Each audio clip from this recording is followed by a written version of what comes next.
Hello and welcome back to a brand new episode of the Pick a Side podcast. My name is Moran and I'm here with Andrew Velez, River Brown, and John Carlos. And this is now episode 140. In this episode, we are going to talk about the NBA Christmas games, if Tom Thibodeau made the right decision benching Kemba, what the Kings should do with De'Aaron Fox, if Cat is the best shooting big man of all time, and more. A quick Patreon shout out to Matthew Jimenez, It's Black Ace, Anthony, BJ, PJs, Mario, Langston, Jazzy, Juice, Johannes, Ruben, Brian, Ricky, E, Enzo, Sean Solis, Sean, Muffins, John, Sean Triplett, Court Cousins, Ben Mack, P. George, Hikari, Mateen, Dave 2 Freedom, and Jay Aqua. Let's get it going, man. Let's do it. Yo, where's some good old Jay Aqua? You're not going to say it ever again? Never again. Never again.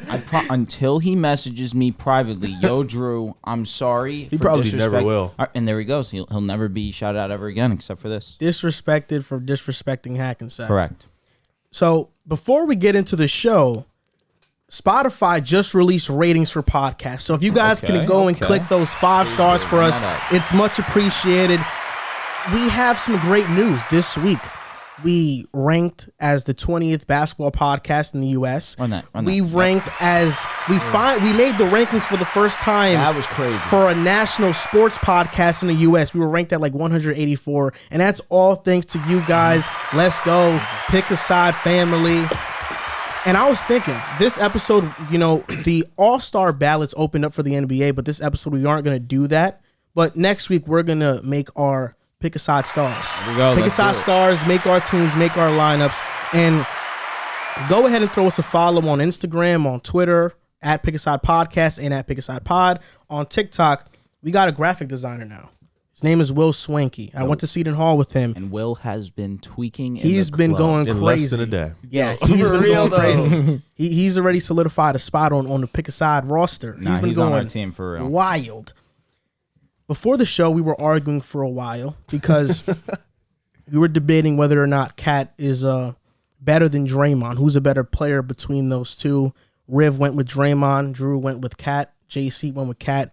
It got a bit heated. So before for no reason, it really did. Before we go on to the show, drop down in the comment section. Who do you think is better? And if you don't want to do that, that's fine too. But make sure you do drop a like because it helps the algorithm a lot. Definitely. And now let's get into the show. Let's go. This past weekend, Christmas games happened. Merry Christmas to everybody out there. Absolutely. And there were a lot of good games. You had the Warriors and the Suns, the Lakers and the Nets, the Hawks and the Knicks. I told you the Knicks were going to scrape the Hawks, and they did do that on Christmas Day. My Knicks are back, baby. Okay. That's what we doing. Nobody played. Your boy Cam Reddish played. He did. What'd he do? He struggled. Nothing. A lot of mid. RJ struggled. I don't claim RJ no more, bro. Oh, he doesn't. I don't. That's fair. I told you how I think he's a good complementary role player. He also threw out Kemba. Just gonna say that. You threw out Fournier too. That's done with. I was never. You like Fournier. I like the signing, but I was never a Fournier fan. Fournier stand though. You was like, yeah. No, I was never a Fournier stan. See, that's basically. You kept up with him when he was on the Magic. I thought, he's a good. He's a good player, but like I wasn't a fan of him. So what was your biggest takeaway from these Christmas games? Just out of all the games that you watch, what is the one thing that you came away with? I'll start with you, Riv. And it was 2 games. Boston and the Bucks, Warriors and Suns. I think those were the 2 best games of the day. I feel like the Lakers and the Nets were a good game, but it wasn't. Those 2 games were key for me. What are you talking about? That Lakers-Nets game was amazing. Damn. We just started. And you just cut me off? Only 2 games were good. That Lakers-Nets game was fire. I said the game was okay, but those were the 2 best games. Clearly, they were. Come on. That Suns-Warriors game was You gotta. That was the best game of the day. It was not. To me, it was Celtics. It was at least the second. In terms of talent, obviously. Nobody played on the Warriors side. No one. They're missing a lot of players. They were missing damn near everybody. Steph and Draymond played. Yeah, exactly. Yeah, they played, but Poole was not playing. Wiggins wasn't playing. Like they was missing a lot of guys. Very true. Thank you. Keep it a buck though. What? Talk to me. Otto Porter might be really as well. good as Wiggins. Not defensively, but offensively. Yeah, See, you look, jump the I was- gun every show, bro. Nah, bro, that's I was a fact, about to though. come here. I was about to apologize to Joel because I was one of those guys. Is Otto even going to get in the rotation? So, Otto's been in the rotation. Yeah, No, 100. He has been, and I was wrong about that, which is what I was about to do. Be a man, come here, and be like, you know what, I was wrong. But now, bro's going to say that he's comparable to Andrew Wiggins. Nah, Otto Porter's That's a where starter in this league. He's just coming off the bench for the Warriors. Let's keep it a buck. I just think that it helps. He can start for Would some he teams. not start on the Knicks? A lot of guys would. I don't think that. Who's he your is- small I forward? think he could be a starter. I just think he's more 48/RJ. efficient in his role right now. What is he plays the 4 in. He Golden could play the State? 4 too. He's not starting over Randall on the Knicks. Yeah, he not. I don't think he's starting the Knicks. I think I get what you're saying though. He can Orlando? definitely start. I think the Kings would have been a great spot for him. he can start him. You Harrison think he could Barnes? start in With Barnes Miami? at the 4, Holmes at the 5. Wait, who's Orlando's 4? Franz? Who's Yeah. I mean, What about wait, Miami? we're playing him at the 3 or the 4? Franz is the 3. Wendell Carter Jr. is the 4. Four. What about Obama's Miami? I don't. Maybe he could start in Miami. Over Jimmy? No, Jimmy plays a 3 over PJ. Nah, he's not wait, starting over yeah, PJ. nah. So Otto's, we're listing him as a 4 then. 3 he's or a 4. 3 slash 4. Oh, he's not a playing tweener. over PJ. Nah, but then, he's a starter in this league. Yeah, no, he can start he's for a some starter. teams. I agree. Boston gives Milwaukee so much trouble, and it's weird because there's such a you watch that game. Boston was in control for the most part. You know, contribution from Jabari Parker, he stepped up. Peyton Pritchard, he stepped up. Jason Tatum and Jaylen Brown was pretty good in the first half. Jaylen Brown was on fire in the first quarter. He's him. But Boston in their matchups have given the Bucks a lot of trouble, and they've struggled with this team. But for the most part, Boston. From the takeaway I got was just the same things that's been happening all year. They blow leads and they blow the games late. They haven't had that discipline. And people are going to say it's a new coach, but it's been them since last year. No matter the coach, they have struggled to end games. They have struggled to finish games, and they don't have that discipline to lock in the fourth quarter and get those wins and make those stops. For the Warriors and the Suns, it's the same thing me and Joel have been saying. Like, they're the best team in the league. Victory you know, lap, it's scary how That's going to happen all year, bro. no, it's scary. They didn't have Steph and Dre was there, yes. We're about to be Porter- the biggest haters, bro. This is a team that anybody can step up at any moment. At any moment. Yep. No Jordan Poole, no Wiggins. The Suns had their full squad. Steph and Dre went out there in Phoenix and they played incredible. Guys on the 10-day, what was it? Quandary Weatherspoon was playing good. JTA was playing good. Like, Kuminga came in. He started playing good. This team is so deep. It's one of the deepest teams in the league, and they're so dangerous. It's really going to be scary when Clay and White, you really don't need 100% Clay. Bro, they have You don't. starters on their bench. Yeah. Jordan Poole, when Clay comes back, he's going to be on the bench. He's a starter. Otto Porter is a starter. Bielitsa, He's I good. think he could maybe start somewhere. He's good. I think JTA too. Good. He's They're just too he's smart. gonna he gets buried sometimes in a rotation, and I think could go somewhere and give teams valuable minutes. Did you even mention Kuminga yet? Like, Kuminga's potential. Kuminga's a young player. I know his potential is I know. amazing. He Yeah. is going to He's be good. I mean, amazing. the Warriors have the perfect combination of veteran players and young up and coming stars like Kuminga, Moses Moody, James Wiseman.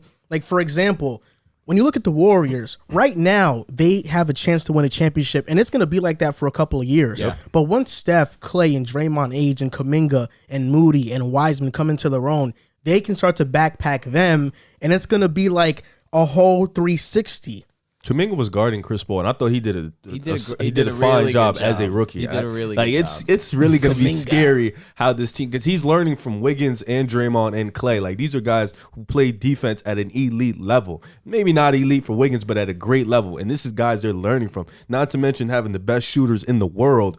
And oh my god, Take it easy. Keep it in your pants, bro. Bro, it's serenading. No, literally. It's insane. This All was the right. perfect place for I don't want to make this honestly. a Warriors topic, but 100%. That was your takeaway? I got two. This being one of them. They're the deepest roster in the NBA. The fact that you don't have Jordan Poole, you don't have Andrew Wiggins, and they're still capable of beating the second best team probably in the NBA in the Phoenix Sun.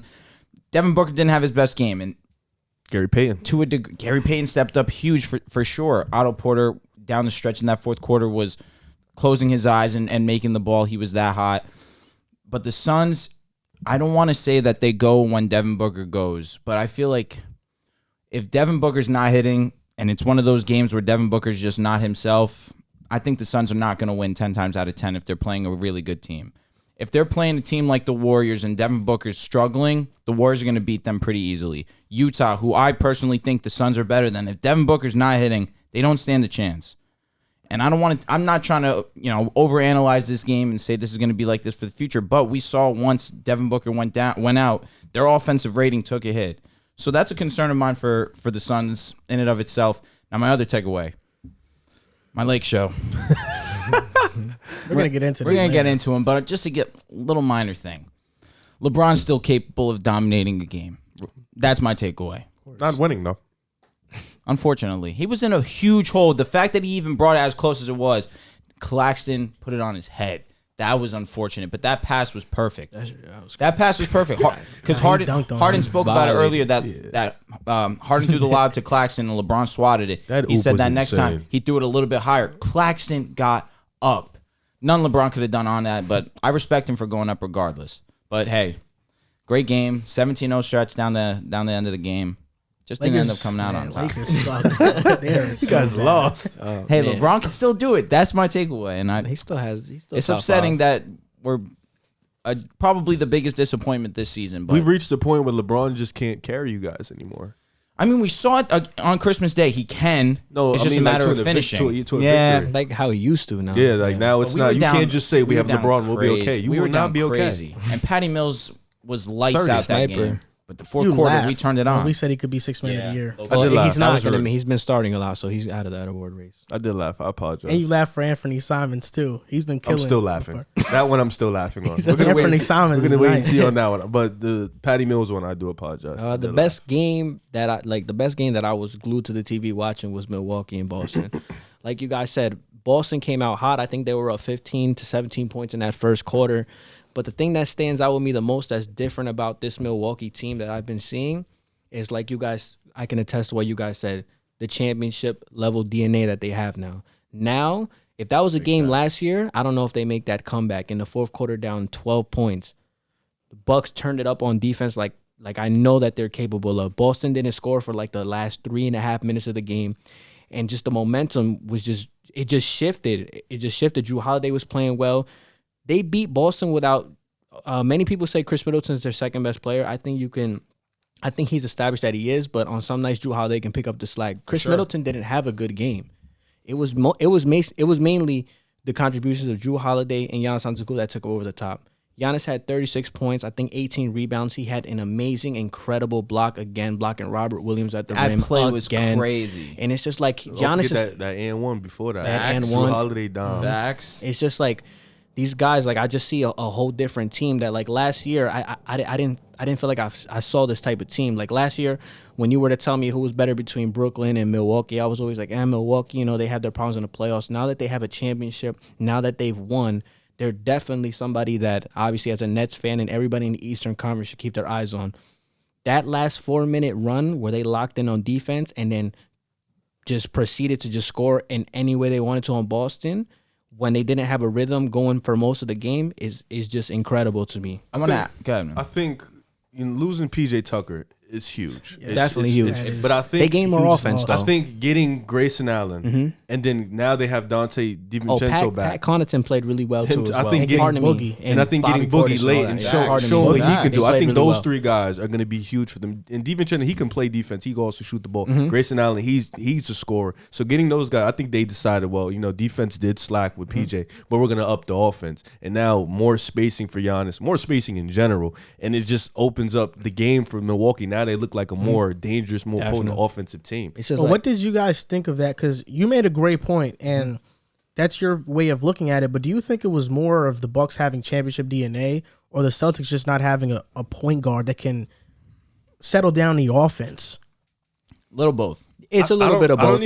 I think it's Jason Tatum and Jaylen Brown not being at that level where they settle the game down. I understand they need a point guard. That's strong but to say. In a situation like when we see the LeBrons or the Kawhis or even the James Harden, the game down. they settle it down. They don't need a point guard. They're at that level where we're gonna settle the game down, and I'm just gonna get a bucket. I don't think Jason Tatum, he should be the one that's at that level. I don't think he's at that level yet, where he sees the game getting out of hand and he just settles it down. Also, they do need a point guard. Smart is not that type of guy. I mean, Tatum has a history of doing it, though. Against the Nets, he put him to bed by himself. To say he doesn't have the ability is a little strong to say, in my opinion. I don't think it's consistent. I agree with that. Or you don't have But I'm that just saying trust he had- factor with like a Kawhi Leonard. I could or not Kevin agree Durant. more. Consistency wise is why I'm a little bit hesitant when it comes to Jason Tatum as a ball player as a whole. However, he has that capability to put a game away. Another thing that I wanted to point out for the Bucks is the play of Pat Connaughton this year. Like, that has actually caught my eye. He's definitely a much better player than he was last year. Milwaukee developed him. Now he's a real threat on both sides of the ball. He's actually turning into like a perfect 3-and-D player. And he's another one who's like, he was another one who played outstanding yesterday, guarding the perimeter and hitting clutch fourth quarter 3-point shots. So like, that's another guy that you have to look out for. I believe their big three is 14-2, if I'm not mistaken. Yeah. They have a great record when they're all playing together. The trust that the three of them have in one another, that play down the stretch, you're talking about that and one to Drew Holiday. When Drew Holiday to shrugged them off. Giannis. Yeah. Exactly. Giannis was tight. But the fact But that then he cut. was he upset? He wasn't, He was because he begging wanted for the the- he was like, I ball, want and the Drew ball. was like, no, and then he get went a to the better- basket. But then you and know he- what? Then I'm going to give credit to Drew Holiday there to trust his game, to understand that Giannis is the best player, that in his head, he's going to give the ball to Giannis regardless. He just wanted Giannis to trust him a little bit there. Drew Holiday took control of that, drew the double team, passed it to the best player, and he made an excellent play. See, but that's what I'm saying. Boston needs a guy like that. But Because Tatum and Brown, when they get it, they're going to take a shot. Yeah, Tatum, that's another thing with Tatum. And like on a 24-second shot clock in the waning minutes of the fourth quarter, this guy's taking shots with like 21 seconds on the shot clock. But I'll say this. Like, Tatum 3 seconds into it. Tatum tried to make that play to Robert Williams. It's just that Giannis is a different beast. And when Stopped Tatum him. goes and he hands it to Robert, and Robert goes for the dunk, Giannis just meets him right at the rim. So Tatum needs to work on his playmaking abilities. I think that until he does that, they're going to be limited in what they can do offensively, but they do need a point guard. And it's just tough to put it in this situation when obviously Drew Holiday is one of the better point guards in the league right now. Mm-hmm. And he left his mark, and he's one of the main reasons why Milwaukee was able to walk away with this victory. But in this specific instance, Tatum tried. Christmas Day was bittersweet for me for multiple reasons. For one, the Knicks beat the Hawks.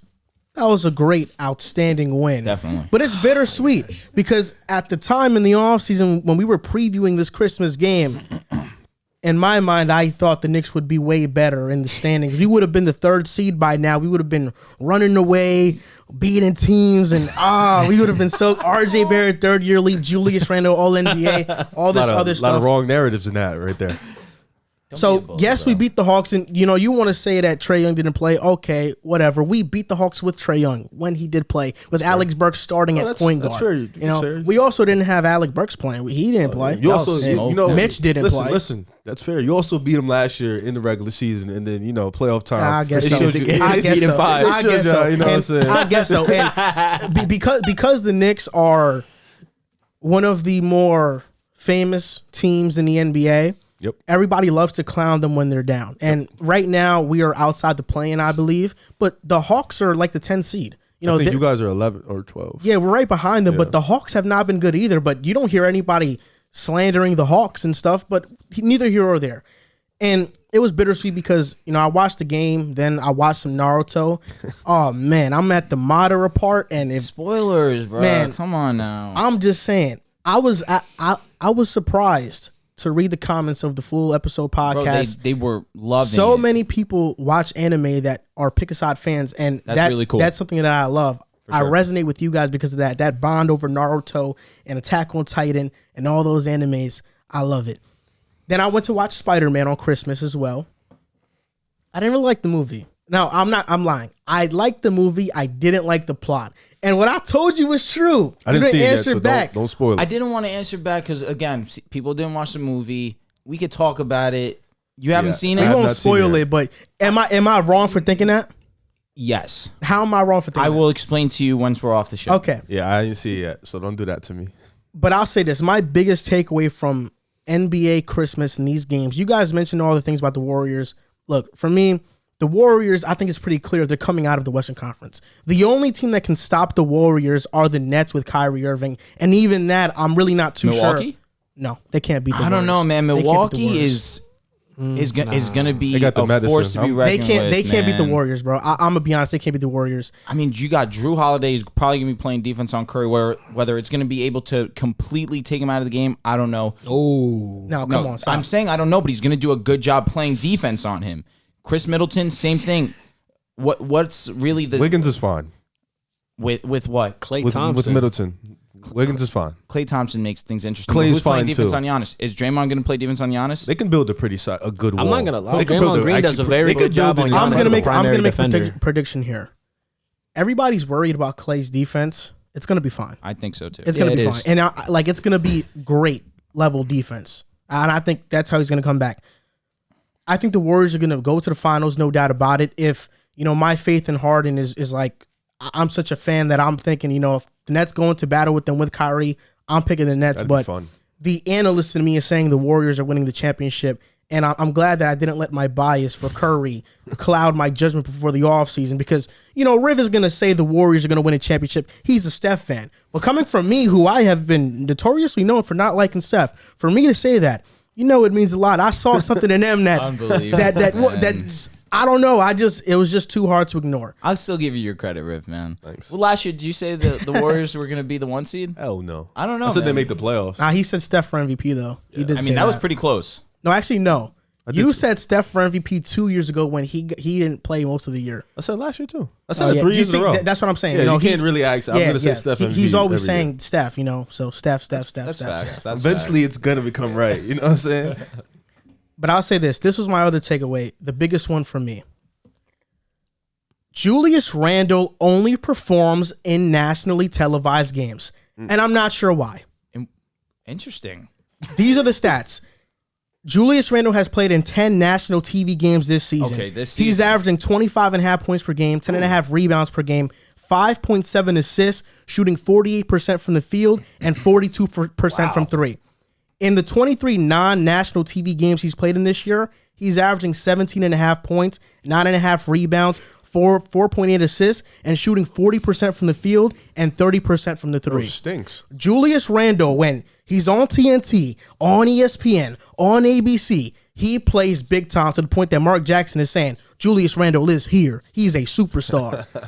He plays at that level. But when I watch him on MSG with Mike Breen and Walt Frazier commentating, he's not the same guy. And his effort has been lacking the entire season. Defensively, he's taken a major drop off to the point that he is a liability defensively for us.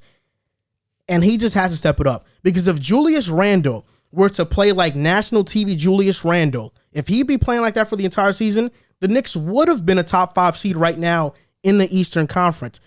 On national TV, we beat the Bucks. Randle had a great game. He beat the Hawks. He had 25 and 12 on Christmas.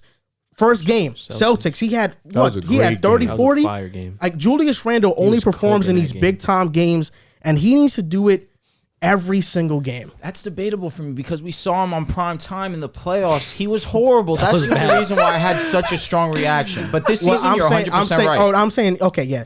This season, you're right. But if the generalized statement for a sec took me back. But if you're talking was just bad this in that season, I series. can't say anything.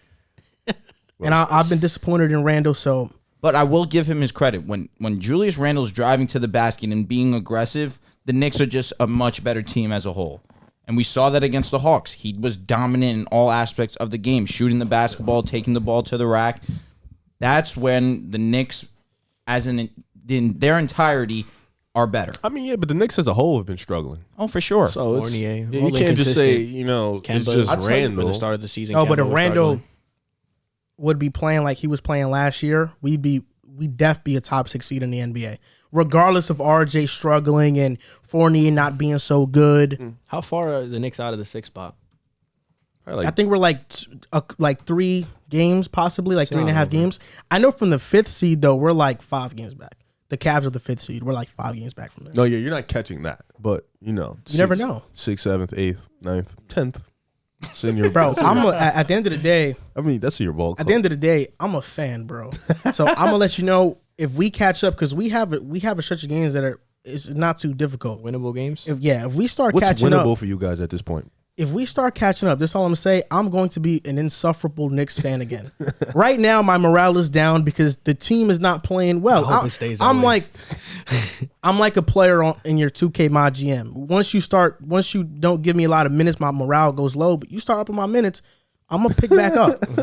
For the Knicks, if they start playing good, my morale's getting high again, and I'm going to be insufferable again. I'm just going to tell you guys that right now. Knicks are the 12th seed right now in the NBA. Yeah, Hawks are like the 10th, though, right? He keep trying to say the Hawks. Hawks are 15 and 17. They're the 10th seed, yep. Yeah, exactly. That's what I'm saying. Atlanta's not too good either. Nah, I understand. You both aren't good. You know, they'll probably be under you guys after tonight. Y'all really lost a game where Kemba dropped 44. That's versus He was Washington. going crazy that That's game. tough, Kuzma hit those man. 2 big threes. I like that you mentioned that. There It's you a go. perfect I agree. segue. Tom Thibodeau benched Kemba Walker earlier this year. He had 10 DNPs.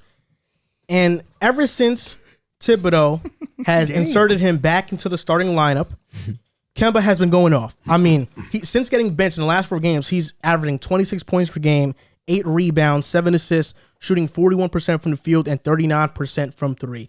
Was it the correct decision for Thibodeau to bench Kemba, or was it not? At that point, yeah, because Kemba wasn't playing good. He wasn't, making the right decisions. He wasn't scoring the ball defensively. We know he's going to be, so that's nothing to even talk about. But at that moment, Thibodeau needed to make a decision, and that was the right decision at that moment because Kemba just wasn't playing good.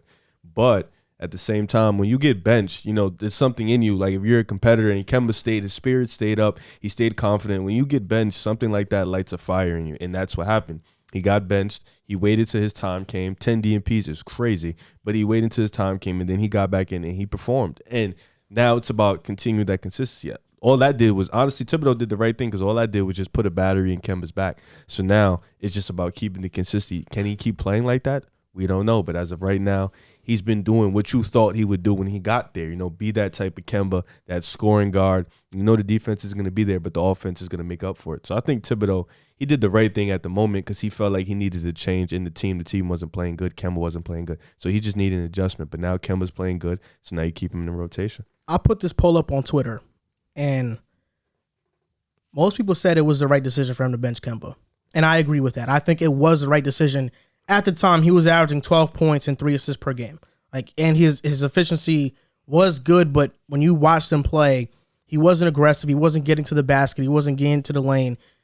He was a liability, and it showed in the numbers. Like even Fred Katz, who covers the team, like when you look at the Knicks numbers with Kemba, the Knicks have the best defense in the league when he's on the bench, 99 defensive rating, and are dead last, 116 defensive rating when he's on the floor. They are the 27th offense with him playing and 9th with him off. So the numbers prove that benching Kemba was the right decision. But since coming back, 44 against Washington, 29 against Boston, 21 against Detroit, and a triple-double on Christmas. He wasn't too good. He got the triple-double, that's fine, but his efficiency wasn't very good on Christmas. He played hard, though. He did. For me, it was the right decision, and I think this is a life lessons for everybody, that when things don't go your way, don't pout, don't complain, just keep fighting and fight your way back up. Kemba the entire time handled the situation professionally. He didn't complain once. He just waited for his opportunity, and I like that he did. I like that he did that. I want to see this from Kemba the entire year. Before the season started, we were all talking about the RJ Barrett third-year leap. That's what's really was that was on Knicks fans' minds a lot. But I said I don't think that's going to happen with Kemba and Julius. If Julius plays at an All-NBA level, which he hasn't done yet, but he should be doing, and Kemba comes in as the second-best player, Kemba is our go-to guy, our second go-to guy. And he should be averaging 21-plus points per game and initiating the offense. And RJ was going to be relegated into like a third, fourth role because we had Fournier. So that's why I didn't think RJ was going to have that third-year leap. But because Randall's been struggling, Kemba's been struggling, Fournier's been struggling, it gave RJ the ability to take that mantle, but he failed to take it as well. At the time, like not too long ago, we did an episode about the Knicks and about Kemba, and I was very harsh on him. And at the time, that's how I felt. And sometimes on this show, we have to be hard on these athletes because they are not playing well. I agree wholeheartedly. But if they start playing well, I will love them. Agreed. And right now, I love Kemba Walker. Fair enough. And I'm hoping that he continues to play well. But part of my Knicks fandom and part of the Knicks fan in me that understands how these roller coaster rides go, Kemba's playing well right now. Expectations are starting to loom. I'm going to start expecting things out of Kemba, and he's going to start to disappoint me again. I feel it coming. Be optimistic. I hope that it doesn't happen, but I feel it coming. And I tweeted it on Twitter as well, and people were like, "Man, this guy's a professional hater." He was like, "This guy be hating. He can't even let Kemba have his moment." Yo, I'll tell you what. I think we're all gonna have the same opinion. I think we all agree that Thibodeau made the right decision to sit Kemba Walker. Kemba was getting very comfortable with just his level of play to a degree. He's always smiling. And I'm fine with that. I mean, I'm not going to say everyone should be sad when they're doing bad. He's a different type of guy, happy-go-lucky. That's fine. He's getting paid $8 million to play basketball, bro. It's like, bro, his life's amazing. I've never seen a guy go 3 for 15 and smile about it after. See, like in the post game. I agree. I would be the same. like damn, Kemba. If I had a bad game, I would be showing in my emotions. I would be upset. Kemba Walker's different, and for that, you gotta respect it. It's a boogie boy. But in terms of the benching, it was a great idea. Thibodeau lit a spark, like you said, Riv. Could not agree more. Lit a spark underneath Kemba Walker's butt and said, "Yo, if you want to get back in this lineup, you got to put the work in. You need to produce. You need to show us something and give us a reason to put you out there in the first place." He seized his opportunity 100%. I think it was the right idea. Before you go, JC, I want to say this. It was quite coincidental that Kemba was benched after he made a podcast appearance on JJ Redick's podcast. And on that pod, he talked about how much it meant to be on the Knicks and how great of a coach Tom Thibodeau is and how much he works at his craft. Damn. And then right after he was benched, it felt like 2 games after he was benched. And that's what made me feel bad for Kemba, is that I know that he wants to make this work in New York because he's from New York. He historically, he hasn't been that great in the playoffs, but he would love to get us out the first round and be praised by the city. And he knows if he does that for us, I mean, he is a New York legend. He's already a New York legend, but I mean, for the Knicks, he's a legend. So I hope it works out for Kemba because he's from New York, and I know that he wants to desperately make it work. So I hope it works out for him. And it just sucks knowing that when he got benched, all of that kind of flashed before his eyes that, you know, damn, I wanted this to work and this is my city, and I let him down. And I can understand why throughout that time, throughout those 10 DNPs, he thought about it a lot, got in the gym, and now he's playing lights out. Yeah, I mean, I agree with what everybody pretty much said. I mean, if you look at the numbers, like to the start of the season, he was averaging 11 points, 2 rebounds, 3 assists. He was a minus 122 on the court, which was one of the worst in the NBA, if not the worst. But I don't want to say I can associate myself with how he's feeling, but we've all been there as athletes when we don't have that good game or when we think we should be playing over somebody and we're on the bench and we know we're just, the game's just passing by. You're not playing. Coach doesn't look your way. It shows a strong mentality from Kemba because a lot of players, I'm drawing a blank right now, but I'm pretty sure if we start to think about it, there's a lot of players that have gotten benched and have taken it as disrespect and then just shut off the entire season. I'm pretty sure that happened with Carmelo Anthony. He wasn't with it going to the bench. OKC. And, he felt some other way. So I applaud Kemba Walker for doing that. And then, just piggybacking off what you guys said, he's averaging 26 points per game in the lineup, 8 rebounds, 7 assists, shooting 39.5% from 3 on about 11 attempts a game. So he's lighting it up. So I think that this benching obviously did work. I think with certain players it'll work. I think with somebody like Kemba Walker it definitely would work because he's from New York City. And like Joel said, he wants to put on for his city. He wants to be that guy. He wants to be remembered. He wants Knicks fans to love him. This is where he's from. But with other players, it doesn't work. But I'm glad that Kemba Walker, with those 10 DNPs, which is a lot, I'm glad that he sat back, watched, and he's on the court performing now. And I couldn't help but notice there was one game, I think when he scored 44, he was on fire, and he was looking at Tom Thibodeau after every three-pointer that he made in that game, like looking at him, giving him that look like, yo, you really benched me, you really benched this, and this is what I'm about to do for you. So it was pretty gangster, to be honest with you. You brought up a great point, and it's crazy because, like you said, Kemba, he just wants to put on for the city because he is a New York legend. And he's a Bronx, right? He's from the Bronx. He is from the Bronx. He's from the Bronx. But he has that one that you guys can't relate. I can. He has that one beautiful memory in step back in the Madison Square Garden. Big East tournament, drops old boy, hits the step back jump shot. That's one of the best college moments in life. Yeah. So definitely. Being able to go back to the Garden and play for the Knicks, I know that'd be incredible. Even if he plays bad, I know he'd be just in the post game. Yeah, man, I'm playing for the Garden in the playoffs. This is a great feeling. So I already know that. Like that's for guys from the city, you know, guys like So him, you playing home. Briscoe, Isaiah Whitehead, like that would just be incredible to just play in the Garden because that's just home. Yeah, I mean, I think just his story is a testament to how to handle disappointment Yeah. because he handled it and didn't pout. sometimes you don't get that second shot. He got the second shot and made the most of it, and you know, shout out to him. And Kemba's the only player to have a triple-double on a Christmas game for the Knicks in Knicks history. Like, he's the only Isn't person he like to the do that. 7th all time or 8th? It was like one of those 7th. I think 10th 8th. all time. 10th? He's a 10th all time. That's tough. Yeah. He's a good He play dude. hard, Kemba's a bro. good guy, bro. LeBron on there? No, he's not. He's not. Really? He's a good. I don't know. He's a good I was leader gonna say. too. I just You know, hope he's I'm not. glad Get that that vibe from JC. him. I'm glad that JC mentioned that thing about athletes because we get so many comments about like when we like talk about a player. I will never listen to someone who's ever played basketball talk about. I'm probably better than a lot of y'all that say that too. JC can I'm ball. probably better than a lot of y'all that say that, but JC good ball. so is Shoot. Riv. Yeah, Riv is George Riv's Hill. He's a 3-and-D player. I get disrespected a lot at the gym. Do you I really? get Good. I get stereotyped OD. Pull-ups I is walk good. into 24, I don't last see you. pick. I don't see you walking in the I haven't 24. been there in a minute. Yeah, I don't see you, bro. Which one do you go to? Paramus? There's only one open. You go to Hasbrook Heights. No, hell no. The only one where it gets live around us is Paramus. Elite. But I would go and they would disrespect me, Well, not guard me. I don't see you in there, so I can't vouch Facts, for it's you. been a minute. Can't say. I mean, bro, 24-hour fitness is bread now. How much is it? It's like almost I pay like 80 a 45. month. 80 a month is But I have a buddy pass, so I could bring 2 people in all the time. that's kind of lit. If you guys were to measure your shooting percentage, what would it be? Like a- 3-point percentage. My shooting is pretty good. I'm I like can't a say it's not. 45, 32, 88 type of guy. So you're at 32% from the three? Yeah. Then you're like Eric Bledsoe.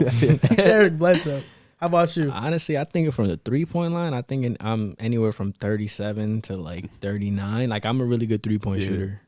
What about you, Drew? I think that's pretty accurate for me. My field goal percentage I'm is not about to be mid. like I'm Steph Curry, but like Field goal percentage is mid. I can't FG, front. I take a lot of. I'll probably say 44% because I take a lot of crazy shots. Ever since my missed layup in the us versus them game, whoever is a hack and sack head that watches the show, they'll know what I'm talking about. It's been a mental block for me since then. I'm not even gonna lie, but shooting, I got that. I think I'm 36% from the three. So you guys are a bunch of above average shooters. Yeah. crazy.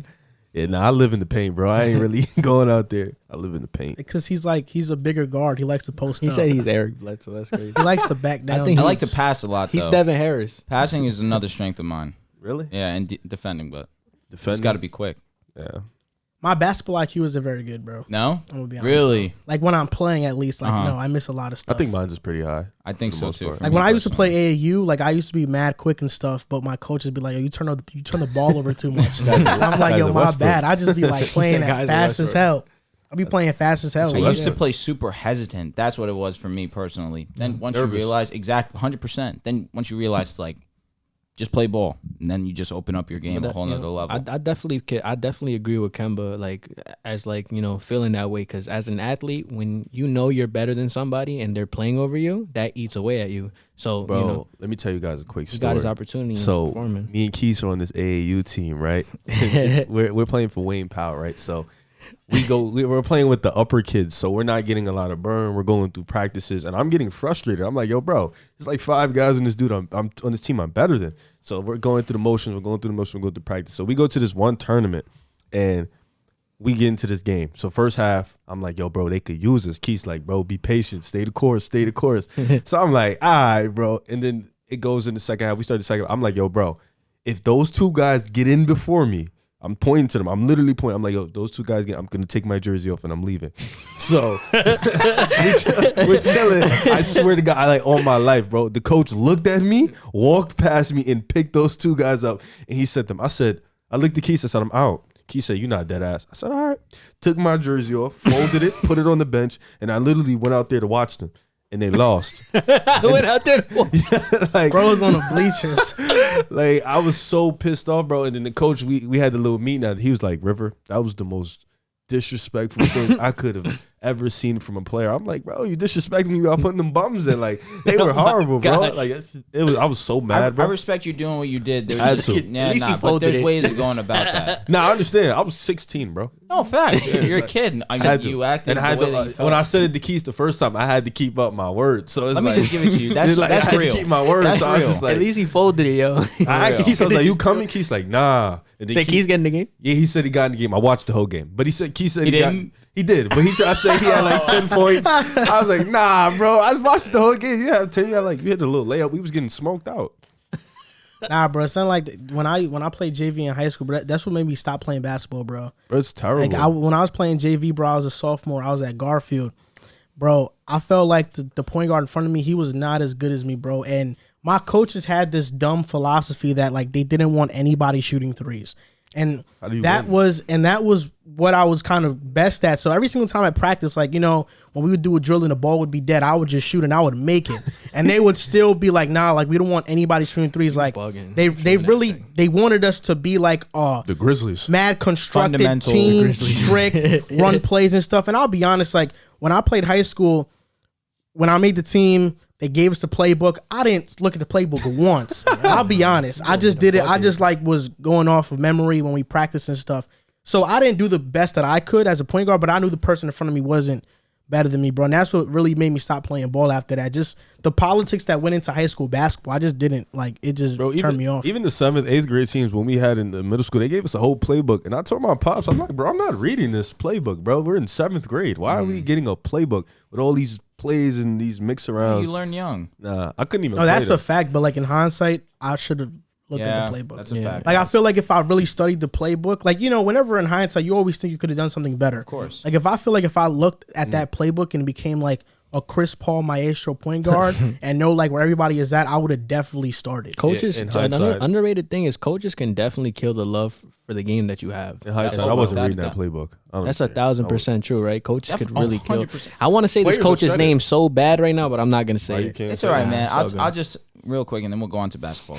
You don't want to say it? Yeah, nah. I'll tell you after pod. I had some rough baseball coaches. And I thought I was pretty good at baseball, but there was just some coaches that really sucked the life out of the game for me. And my dad growing up was really hard on me. So I was used to that. You know, if a coach is yelling at me, I rub it off because I live with someone who's way tougher on me than some regular coach.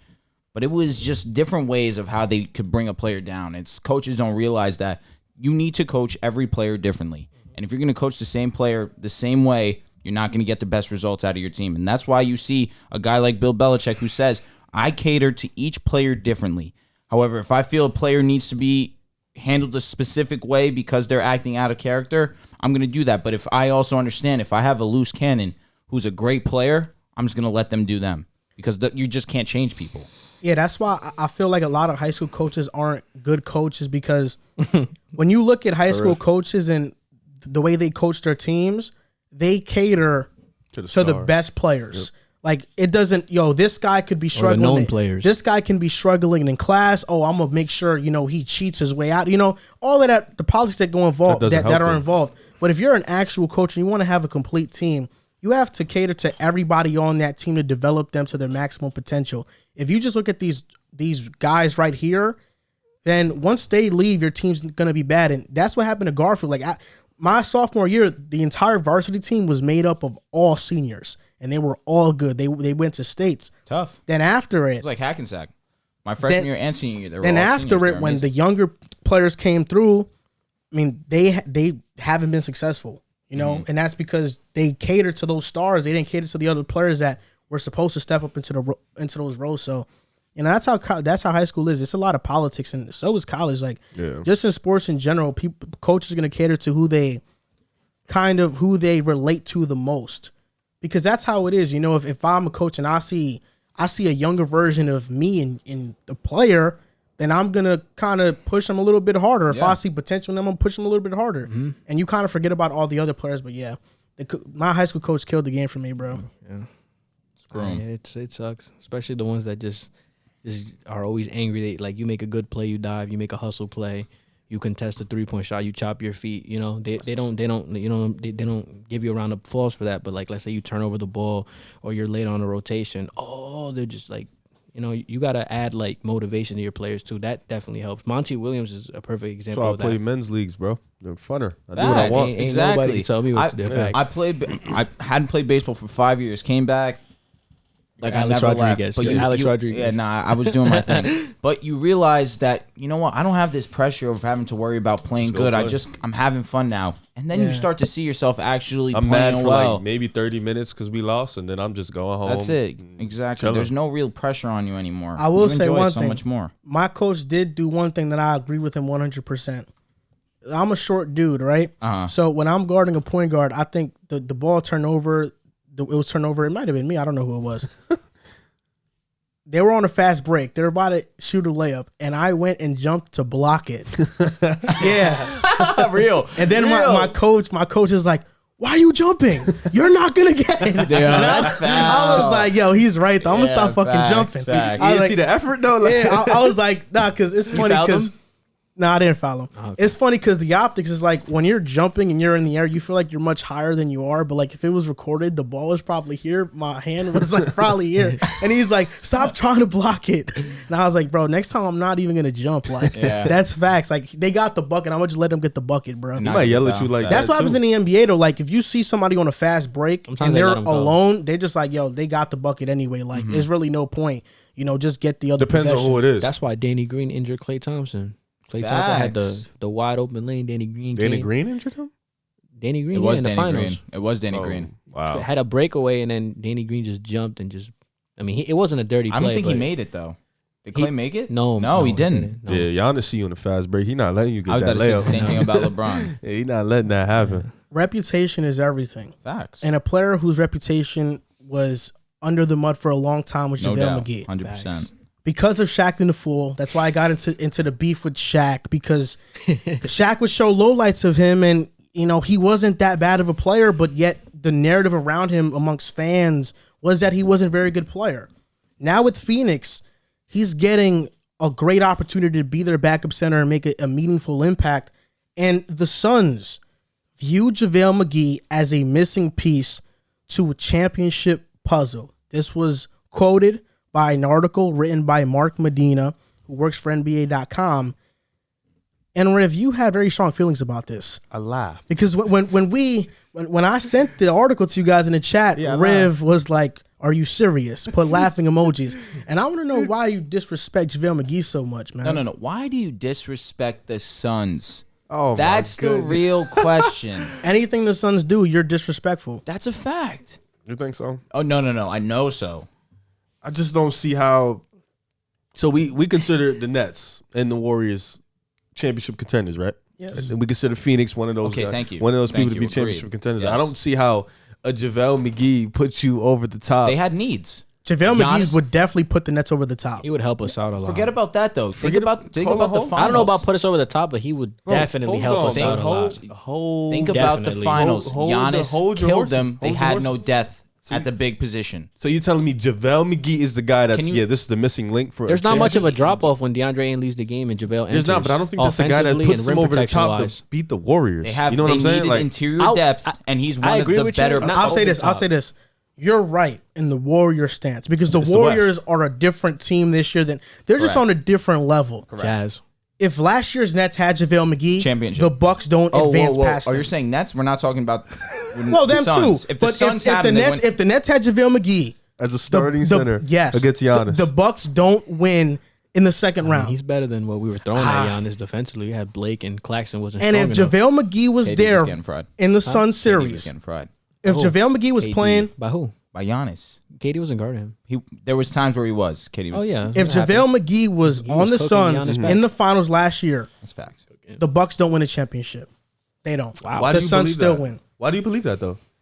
Because Devin Booker the and Suns, Chris Paul did not play that well. So why do you What do you believe? mean? Devin Booker He had played two pretty well. 40-point games. Yeah, Devin Booker played well. Chris Paul, the last always couple say games, that. was It's pretty not good. His true. efficiency wasn't there, but It like, wasn't, but all right, fine. Those He two had 40 balls He had the definitely 40 helped. balls. His efficiency was pretty garbage. Chris Paul, oh my God. Yeah, he Bro, was. Chris Paul in Giannis- moments he wasn't good, but look at his stats. He was very good in the you need finals. You saw to his look at- turnovers? What you need to Chris Paul's look not a at- turnover guy. You saw his turnovers? Okay, because but of look at Drew the Holiday. he Drew wasn't Holiday- Drew Holiday was he old. wasn't as bad as everybody thinks he was in Well, the he was. finals. He wasn't. He wasn't as good as what he should have been though. Yeah, that's facts. So it's like you That's can't. Drew facts. Holiday is He a was- different type defender too. We But, got to that, acknowledge but that's that. my thing though. Drew Holiday stopping those two guys. What you think JaVale McGee was going to be the missing link? for Again, that? all you have to do, all you have to Yes. look at is Giannis Forget gave last year. 8 and 50. Okay, forget Giannis last gave year. 8 and 50. Okay, so look, Yeah, it was Chris bad. Paul averaged 22, 8, 22 and 8 in 6 games in the finals. How many turnovers?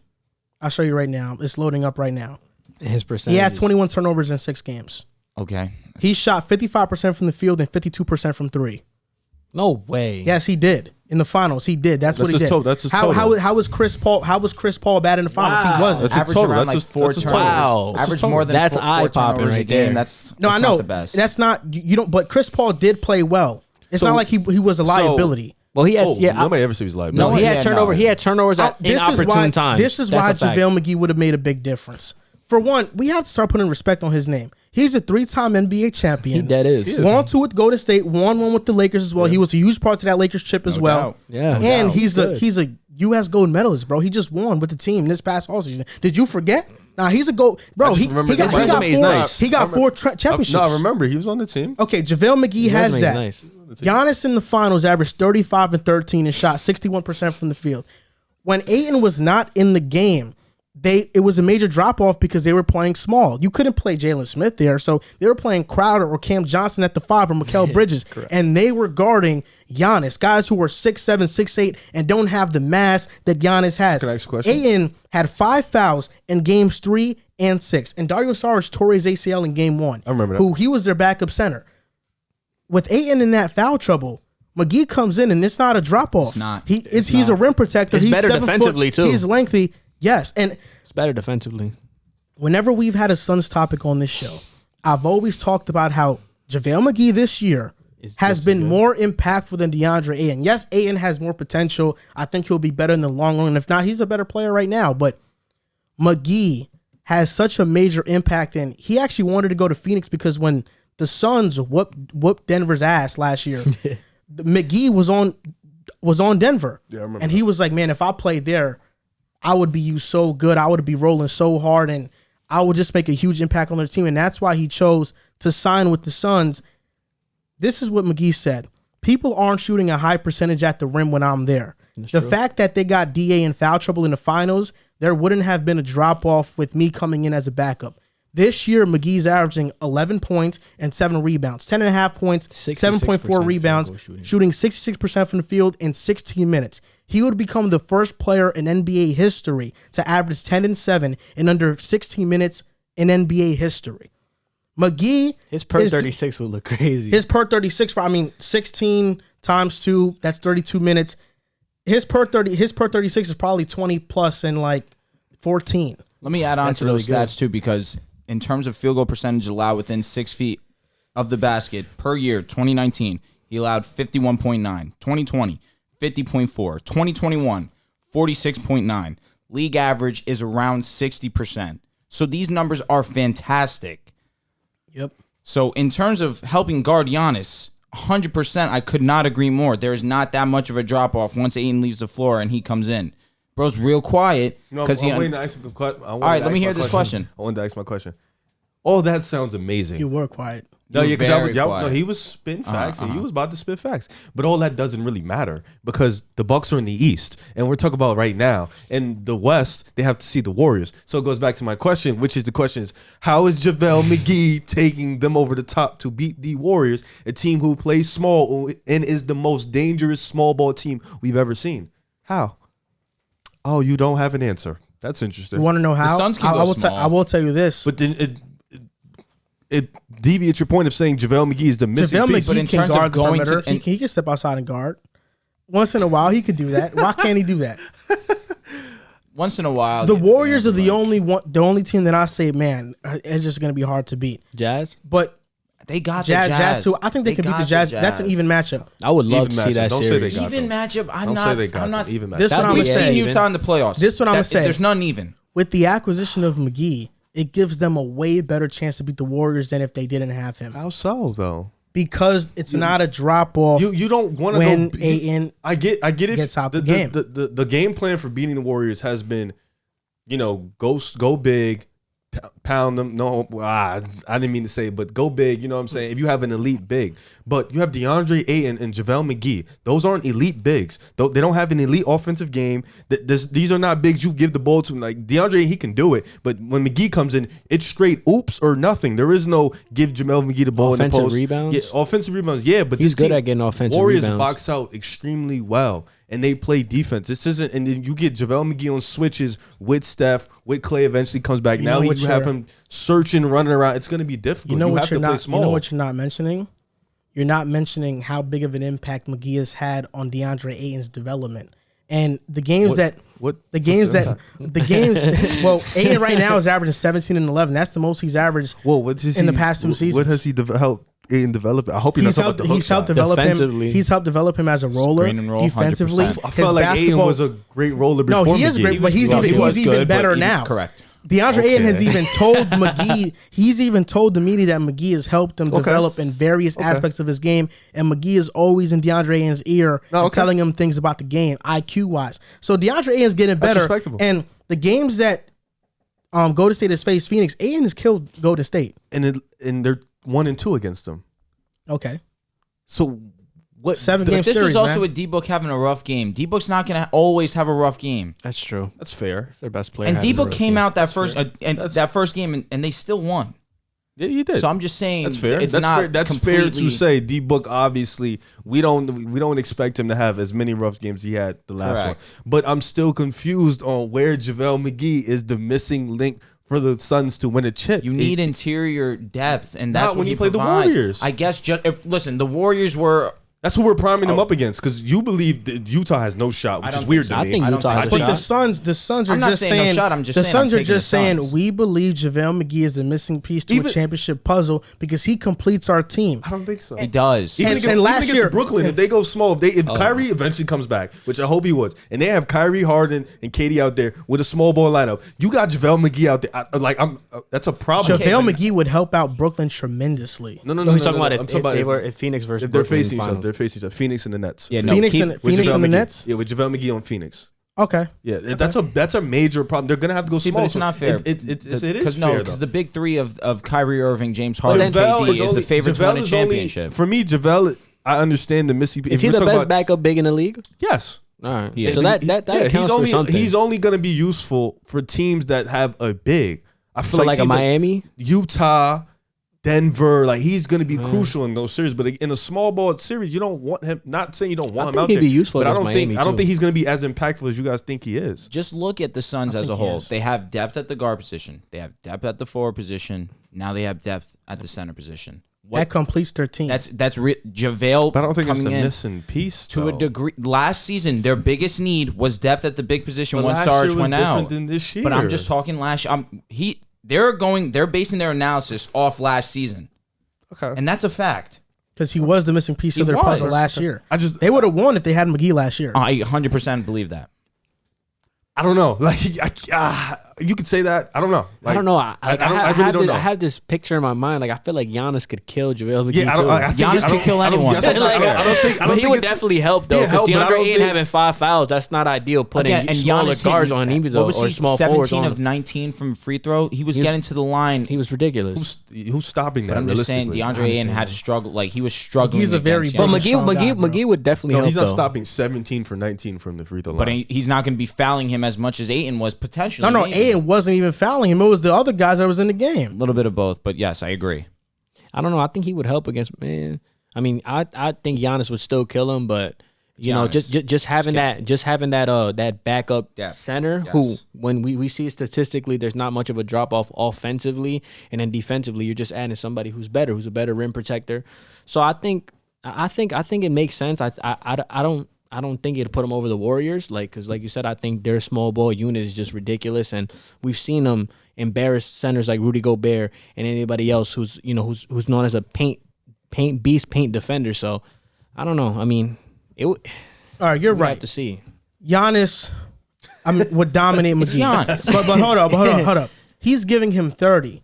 I don't think Giannis goes off for 50 in Game 6 if McGee is there. The free throws. He went off for 50 on Crowder, and they tried everybody. Come on, bro. He went off for 50. I don't think he goes off for 50. I don't know. McGee it was there. just one of those historic performances that I'm just not going to undermine or any. But I'm not undermining it, but I just don't think it happens like that. The reason why the 50 happened was because he went to the line. He was hitting his free throws. They were fouling him a lot.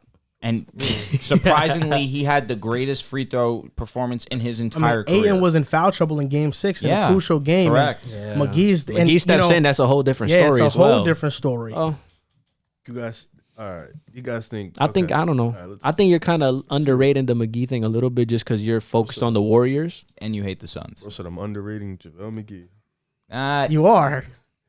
I mean, we're not saying he's a superstar or anything. We're just saying you just said he's the best You're just a backup Suns big in hater. the league. You're a Suns hater. I'm not a Suns hater. I'm just saying we're talking about the West, right? We're talking about the missing piece. Well, who's the two best teams in the West? Or three? We could add Utah. in there, Warriors, too. Utah, and Suns. I think JaVale is perfect for that Jazz matchup. I think he's perfect. Like, beautiful. Denver, perfect. Even LA to a degree, perfect. To a degree. You have to stop undermining the Suns, though. You are.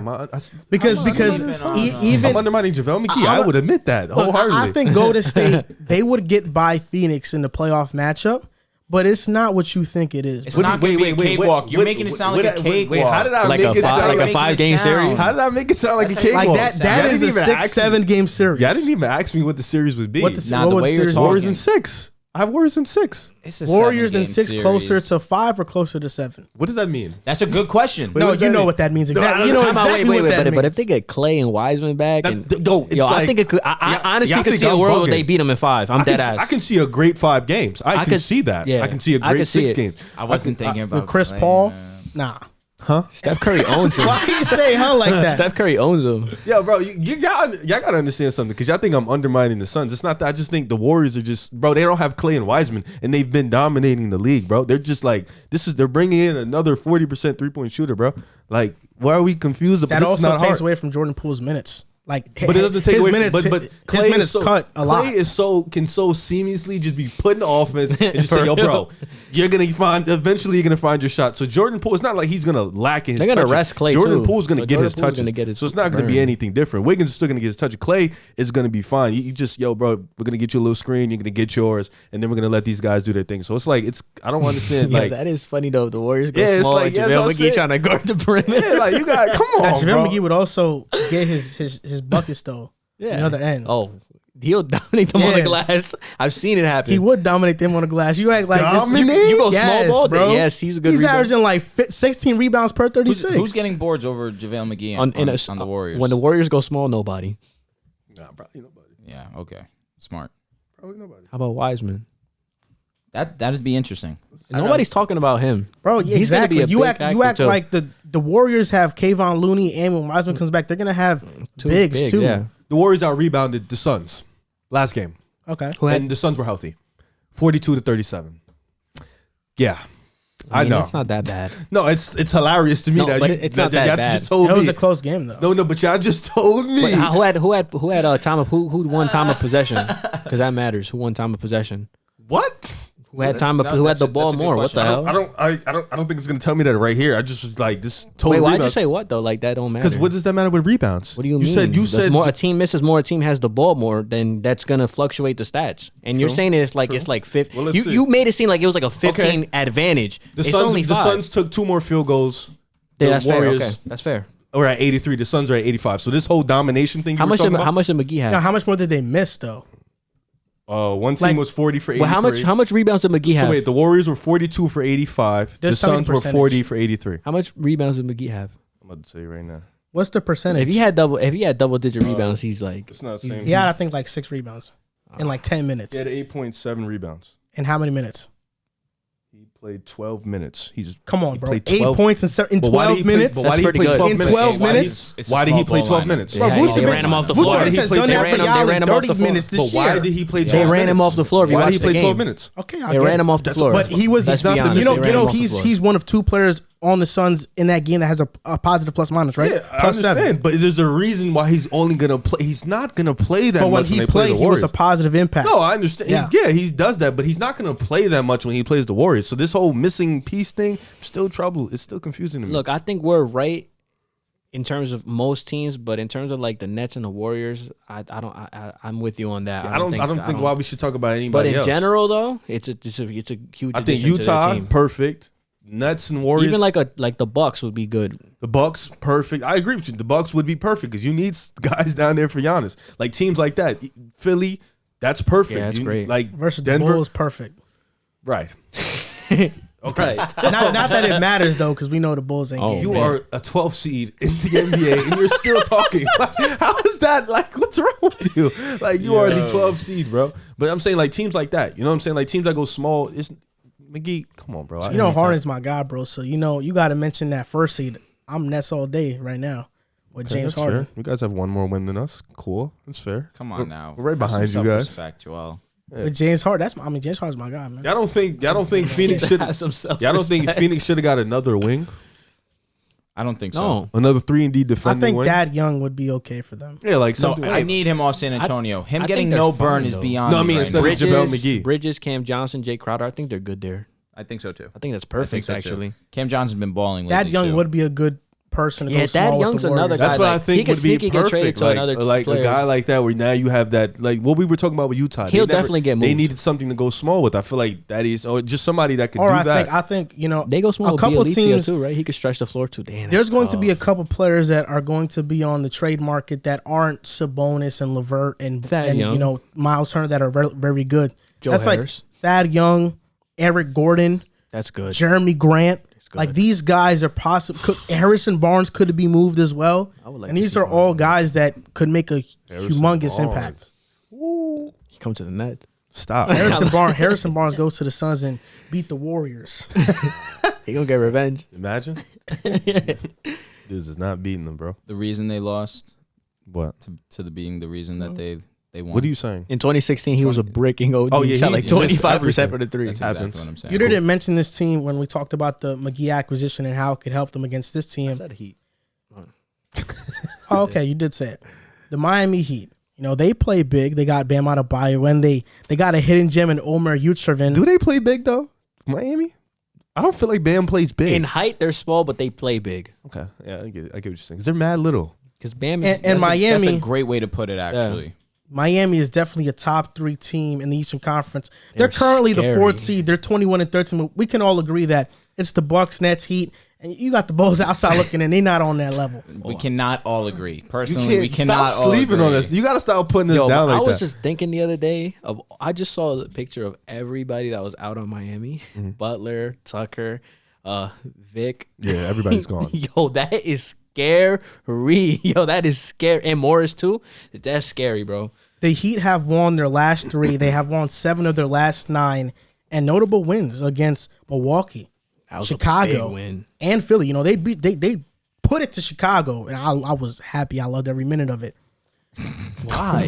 What? Are you impressed with the Heat that they keep on winning despite all their injuries? And Absolutely. is this a testament to Eric Spoelstra? Because right now he has 628 wins. Enemy. He's 25th all time. He needs 10 more wins to pass the great Chuck Daly at 638. Well, for starters, Spo is a top 5, top 6 coach in the NBA. I think we can all Easy. agree at this Easy. table. You know, I know you're gonna have your little slander with the Bulls. I'm not even gonna get into that. You're the 12th seed in the league, so Wow. we're just gonna leave that there. Wow. Where did that come from, though? No, because you just kept throwing. Oh, the Bulls have no shot. This, that. No, yeah. no. What do you mean? Where did it come from? Like, what do you Bro, mean? you blindsided me with that. We're talking about Eric Spoelstra. Because you just like, I didn't like how you was like, yeah, Bro, Miami's say the you 4th seed. blindsided But, me. Were you going to Yeah, mention Joel, Billy stop. Donovan or something? Nah, you know what I'm saying? Billy, Okay. He's a good Okay. Really cool. But nah, Miami, they deserve all Billy the cool. Billy been amazing. Miami has built this culture down there in Miami. And it started, I feel like it started with D Wade, you know, and then Shaq, and then Pat Riley. You know, LeBron. they built this culture. Pat Riley goes first. I'm sorry, but you know, it's Wade County. You know, Wade, you got to say Wade first. I understand, but you got to but say Pat Wade. made it possible. Yeah, for so him it's to be Heat. Yeah, Alonzo Mourning. you understand what I'm saying. Tim Tim Hardaway, all them Yeah. boys, good teams. PJ Jones. I don't even know I about know that. PJ Jones. You don't even know about PG Jones. Man. I Stop know. it. Stop What college you went it. to? I don't remember the college. Alright, It was in the 90s. Why would I remember. What college? You're about to lie. Arkansas. He's at Arkansas. But yeah, they built this culture, this rugged grit and grind culture, this fight hard no matter the odds, this play hard every possession culture, and it's shown over the years. You know, they've managed to compete. I remember at a point they had Josh Richardson and Justin Winslow as their best players, and they were competing Josh night Richardson in. was leading that and team night in in. scoring. Yeah, they were competing night in and night out. So this team competes no matter. And then Jimmy Butler, that dog in him. Bam Adebayo, that dog in him. Tyler Herro, that dog. PJ, that dog. They got dogs. So Oh my God. even if they're not healthy, those dogs are still in your Kyle ear. Lowry. Those dogs are still in your mind. They're still going to play hard. So this is not a surprise for me. Eric's going to have them playing night in, night out, just like you said. it just makes them look even scary for when they do come back. Because these guys like Gabe Vincent and Max, they're playing well. Omer, they're playing pretty good, and they're young guys. So it's going to be incredible to see them. PJ Jones isn't a real person, bro. He's not? Nah. What's Bro said, you know what I was talking about, though, right? I know he is a PJ. I don't know. I just don't. I thought his last name was Jones. Damn. He was that's a creative player, bro.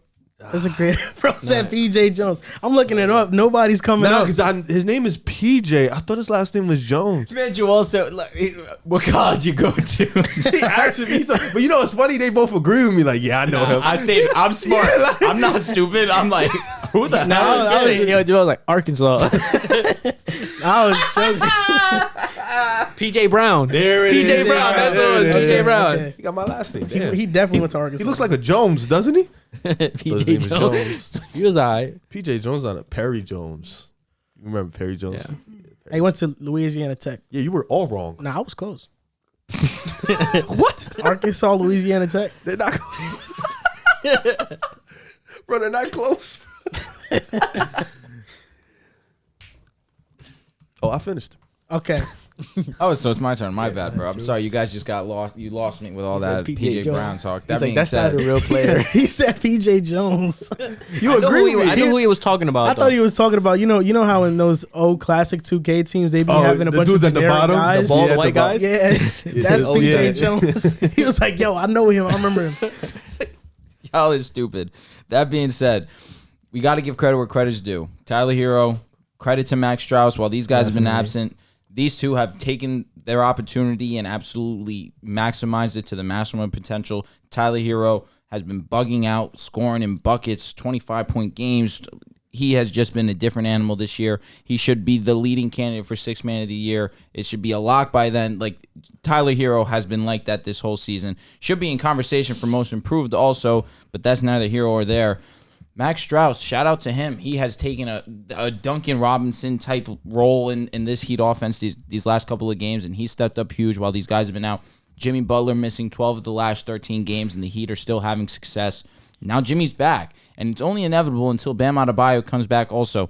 This Heat team is a force to be reckoned with. Offensively, that was my biggest concern for them coming in. Are they going to have that number 2 guy to average over 20 points that's going to step up for them when they need him?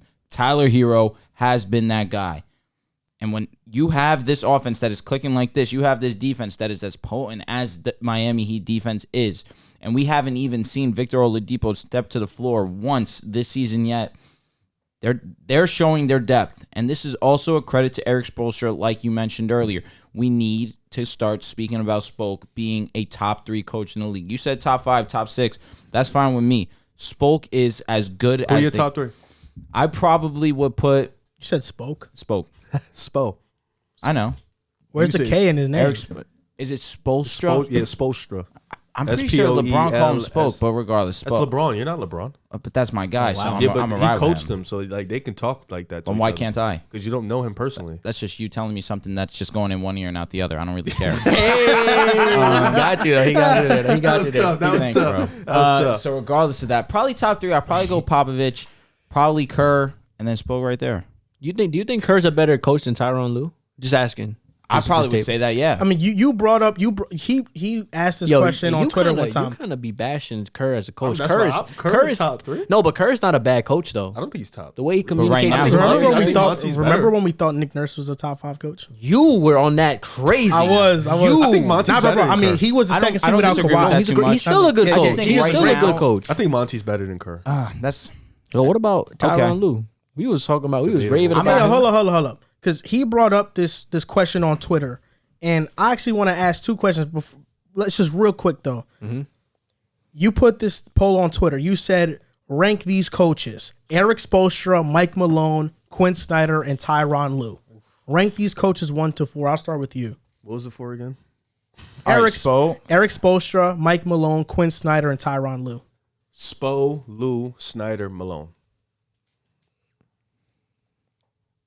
Spo, Lou, Snyder, Malone. That's what you're saying? Yeah, that's what I said.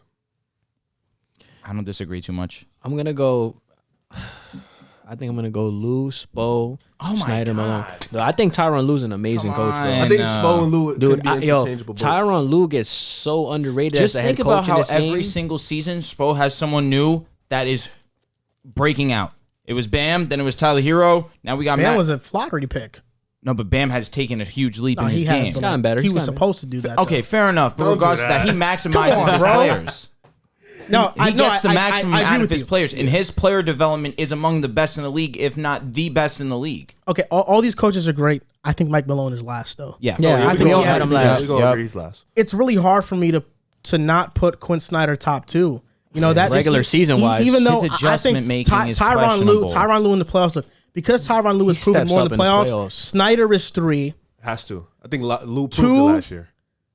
Lou was a coach of that team that came back I against think the you- Warriors. No, exactly. Look, 2-1, it's interchangeable. I don't know, Lou or You're not Spo, wrong either it's way. 1 or 2. I think bro. you It's can't hard. put Snyder over It's Lou hard. after last year when they played. I think You saw what he was that doing without series, Kawhi? Lou showed you he's a better coach than Snyder. I think you have to put Lou over Snyder. Yeah, that's a fact. But Lou over But Spoke and is kind of Spoke- crazy. Nah, it's interchangeable. They both have a ring, so you can't say But nothing look, about that. but look at this. But look at this. Okay. The Heat Spo are got 2, 3-1. Spo's got back-to-back titles. Tough. He do The have that. Heat. Spo took his team to the champion to the finals though. Lou has the greatest comeback ever. Agreed, Yeah, but that he is- also had LeBron James, And he has Kyrie the best Irving. So did record down Spo. 0-2. Spo had Spo LeBron. had He went to Wade, the, he went to LeBron, the and finals Bosh. without LeBron though. You're right. Okay. That's what I'm saying. He Yeah, lost yeah. to LeBron. yeah, bubble I magic. probably would All put right. King Spo James, one. baby. Spo has to be one. You're telling this to me. You're telling this to I'm me. the biggest LeBron fan here. Nah, lie. Okay. Listen. Nah, bro, you're getting exposed. You better stop. You better stop. Look at this. The Heat are 3-1 without Kyle Lowry. They're 12-5 without Bam. They're 5-2 without Herro. They're 9-6 without Butler. That's a 67% win percentage. And That's nuts. versus Indiana, this is just this past week. Struss had 18-7. Vincent had 13. KZ Okpala had 16. Yurtsevin had 8 and 13. Herro had 28. Versus Detroit, Struss had 26. Vincent 15. He's been eating. Herro 29. Yurtsevin 8 and 12. And then versus Orlando, Yurtsevin had 16 and 15. He's a rebounding beast. Struss and Vincent had 13, and Caleb Martin had 17. twin. They got him. He got one of the is twins. so scary, KZ bro. is from Stanford. Yeah, he is from Stanford. Wow. You know what I find? You know what I find amazing about the Miami Heat is that every single season it feels like they find hidden gems. Diamond in the rough. Two seasons ago, Without picks too. 2 seasons ago, it was Tyler Herro. He was amazing as a rookie. Duncan Robinson being undrafted and being one of the better shooters in the NBA, and then Kendrick Nunn was big Yeah. time for them 2 seasons He ago. was running away with the rookie of the year at a point. Yeah, and now this year they found 3 more guys who are very good, Yeah, I and know. Gabe Vincent and Max Struss and This is Omer where Yurtsevin. We got to give our credit to Eric. But hold on though, because let me ask you, because can't you say the same? Well, about- why? It's more scouting though. I agree with that, no doubt. But who ultimately develops these players into what they But are? you're right, but and it's been a okay. All consistent right, so, trend. so what about Ty Lue for when Reggie Jackson bringing his career back? No doubt. T-Man. Listen, if it sounds like stuff I'm that. minimizing what Ty Lue has done, Hartenstein's then been that's playing not good. that's not my Yeah. intention. Hartenstein's He's by always any been pretty means. good though. That's Luke, not. Luke Lou Kennard Hartenstein? giving him the opportunity. Yeah, but I feel like I knew they're in the he's same Hartenstein's boat. He Hartenstein's folded good. with Luke Kennard for a few. But I feel like they're in the same boat. To a degree, He drafted Brandon Boston. He's been huge. He's been pretty good. he has Paul George, Kawhi Leonard. What he's made Reggie Jackson, no doubt, that's been huge. I just think that from what the Heat have had over these last couple of seasons, Spoke has done a great job in developing them a little bit more than Tyronn Lue.